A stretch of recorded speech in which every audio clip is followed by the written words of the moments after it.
இன்றைக்கி நாம் இந்த வீடியோவில் சனி பெயர்ச்சி 2025 என்ன ஜோசியர் 2025 சனி பயிற்சி ஆக போகிறத இப்பயே சொல்கிறீங்களே நீங்கள் அப்படின்னு சொல்லிட்டு நினைக்கலாம். எதனால் நம்ம இவ்வளோ முன்கூட்டியே சொல்கிறோம் அப்படின்னு பார்த்துக்கிட்டிங்க அப்படின்னா, இந்த சனி பெயர்ச்சி அப்படின்னாலே எல்லாருக்குமே ஒரு பயம் அப்படிங்கிறது இருக்கும். இப்போ கூட பார்த்தீங்க அப்படின்னா, சனி இருக்கிற இடத்தால் பலருக்கு பாதிப்பு, சனியோட பார்வையால் பலருக்கு பாதிப்பு. படாத பாடுபடுற ஜோசியரை உசுரை வச்சிருக்கிறதே ஏண்டான்னு இருக்குது அப்படின்னு சொல்லிட்டு உசுரை தவிர வேறு எதுவுமே இல்லை, கடனாகி போயிடுச்சு, குடும்பத்தில் பிரச்சனை, விதி பிரச்சனை, இப்படி சகல விரதத்துலேயும் பிரச்சனை இருக்குது. பெரிய பாவம் நான் என்ன பண்ணேன், ஒரு பாவமும் பண்ணல, இருக்கவே பிடிக்கல அப்படிங்கிற ஒரு மனநிலையில் பலரை வாழ்ச்சிக்கிட்டு இருக்கே.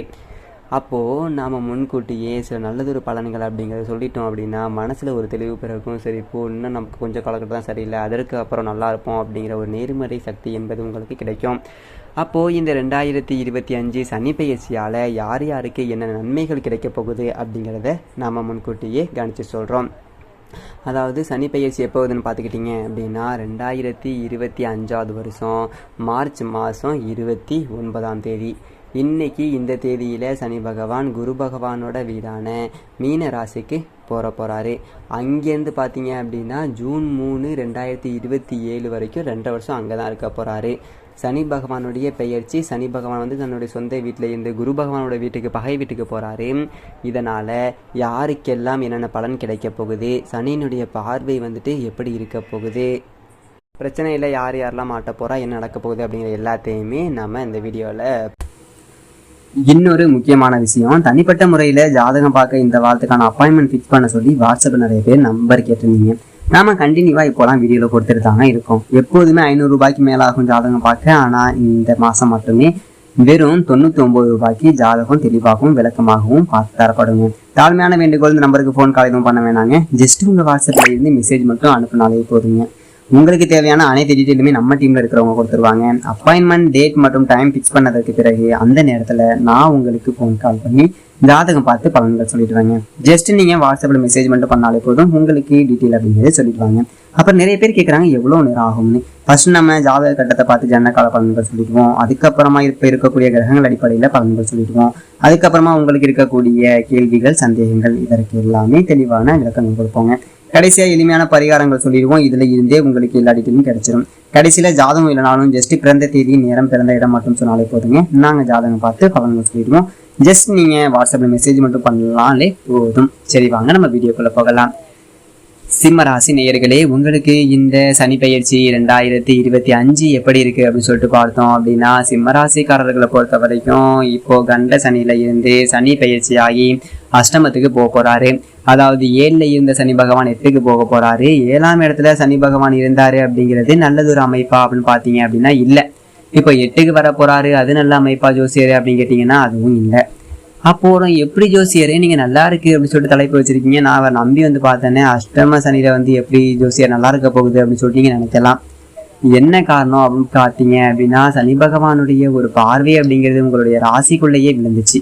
அந்த சனி பகவானுடைய பார்வையில இருந்து நீங்கள் விலக போறீங்க அப்படிங்கிறது ஒரு நல்லதொரு மாற்றத்தை உங்களுக்கு கொடுக்கும். அது எந்த விதமான ஒரு மாற்றமும் இல்லை.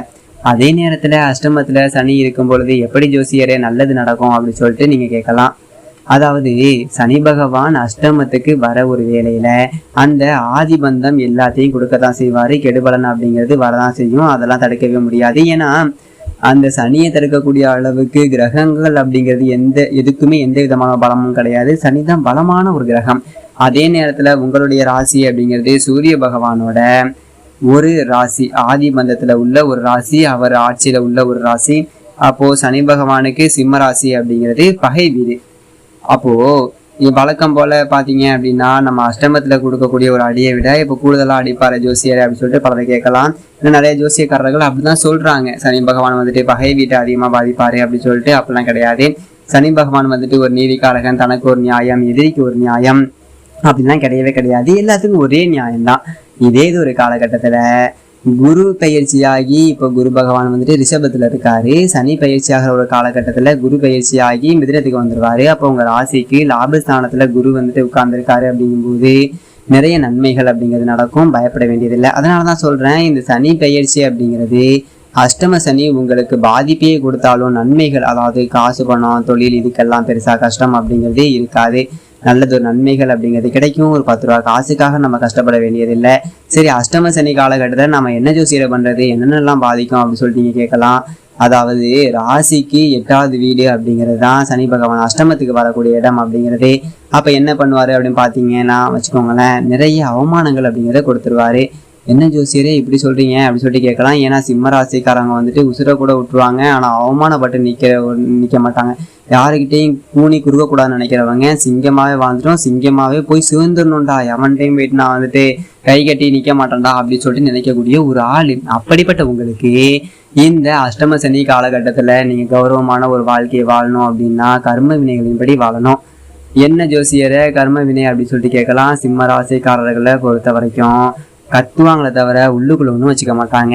ஒருத்தவங்க எடுத்தோன்னா கிளம்புடா அப்படின்னு சொல்லி கத்த வேண்டியது 2 அடி கூட அடிச்சு விடுவாங்க. ஆனால் அதுக்கப்புறமா ஐயோ பாவமாச்சு அப்படின்னு சொல்லிட்டு ஓடி போய் பேசுவாங்க. இதுதான் வந்துட்டு சிம்மராசிக்காரர்களுடைய ஒரு இயல்பான ஒரு குணம். வெளியில பார்த்தா கரடு முடா தெரிவாங்க, உள்ளுக்குள்ள குழந்தையாக இருப்பாங்க. இப்போ இந்த கர்ம வினைப்படி வாழ்றது என்ன அப்படின்னா, டப்புன்னு 2 அடி அடிச்சு விடுவோம், அப்புறம் ஏன்பா தெரியாம மறந்து போச்சு அப்படின்னு சொல்லிட்டு கேட்கறதுக்கு தப்பு. ஏன்னா அடிக்கும் போது வையும் போதோ திட்டம் போதோ வலிக்கும். அப்போ கூடுமான வரைக்கும் நம்மளால பிற உயிர்கள் துன்புறக்கூடாது.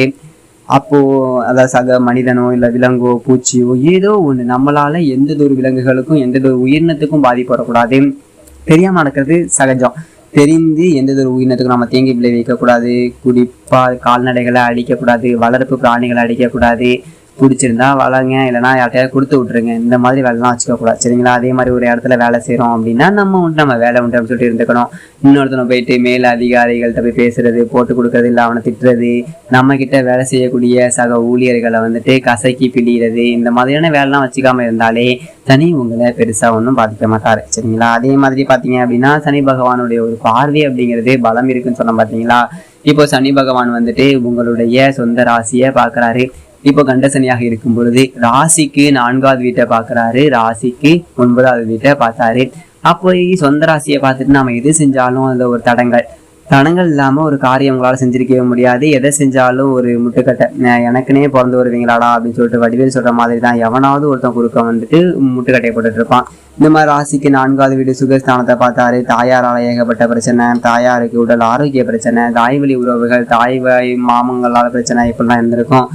இந்த மாதிரி ராசிக்கு 9வது வீட்டை பார்த்தாரு அப்படிங்கும்போது தந்தை வழி உறவுகள், சொத்துக்களால் ஒரு பிரச்சனை, சொந்தங்களால் ஒரு பிரச்சனை, ஒரு பக்கம் தாய் வழி உறவுகள், அதாவது பங்காளி ஒரு உரமுறை, யாராலையும் நமக்கு நிம்மதி இல்லை. நம்ம கிட்ட தான் வந்துட்டு நிற்கிறாங்களே ஒழிய உயிரை எடுக்கிறானுங்க. நாங்கள் கிடக்கிற கடைக்கு என்ன பார்த்துக்கிறதே பெரிய கிடக்கு, இந்த பஞ்சாயத்து வேலை அப்படிங்கிற மாதிரி தான் ஓடிக்கிட்டு இருந்திருக்கோம்.